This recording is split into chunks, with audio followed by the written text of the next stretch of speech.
Grace, say your full name. Grace Helbig, Grace-Helbig as in boy, I-G. Hannah. Hannah Hart, Hannah-Hart. Was that on purpose, that alliteration by your parents?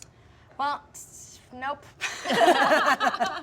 It is catchy, Hannah Hart. I know. People always ask me if it's my real name, and I'm like, yep, yeah. How'd you end up on YouTube? Ooh, we have very kind of alternative stories. I started making it as a hobby, as a way for my roommate and I at the time. We both lived in Brooklyn. We both had day jobs. We'd come home at the end of the day, make a video together, kind of catching each other up on what had happened with us that day, and would alternatively edit them and try and make them funny. And then I got hired by a website a little after starting that to make original content for them. And I was able to quit my waitressing job in the city and work from home making video blogs. And then I left that website and started my own channel on YouTube. Well, for me, I started with actually just one video. I had just moved to New York from San Francisco, and I was working as a proofreader at a translation firm. And I was talking to one of my friends one night on our little webcam, and she was like, "Oh, dude, I really miss you, man. I miss when you would get drunk and cook." And I was like, "Dude, I'll make you a video right now," because I had just gotten this new laptop. And so I opened it up. I started filming in photo booth on my iMac or on my MacBook. I started filming. Gross. Isn't that gross? That's so old. You're so old. I'm so old. I started filming on photo booth, and I edited it in iMovie, and I sent it to her on YouTube because at the time, in 2011, that was the only way I knew how to send someone a video. Yeah. It wasn't like an intentional sort of starting a channel or anything like that. I actually think 2011 was one of the last windows where people could start to use YouTube without really knowing what it was or what it was going to be.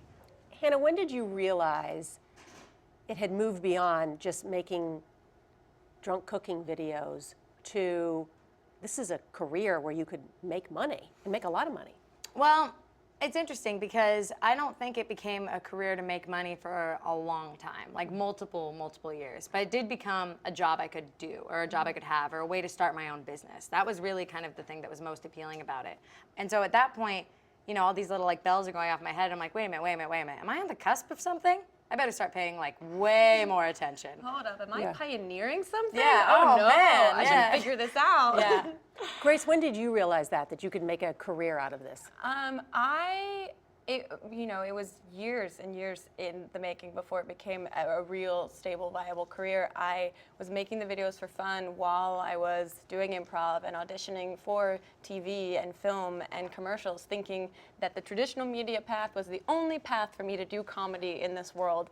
And I, spoiler alert, wasn't getting chosen by any casting directors at all. So YouTube was an amazing opportunity to put my voice out there without gatekeepers, to allow an audience to see the things that I wanted in the world from my brain without someone having to choose that they can look at this video of yours. YouTube is a platform that's based on collaboration rather than competition, where everyone that has different channels promotes each other's channels. High tides raise all ships, so you work together, you collaborate, you make videos, you cross-promote.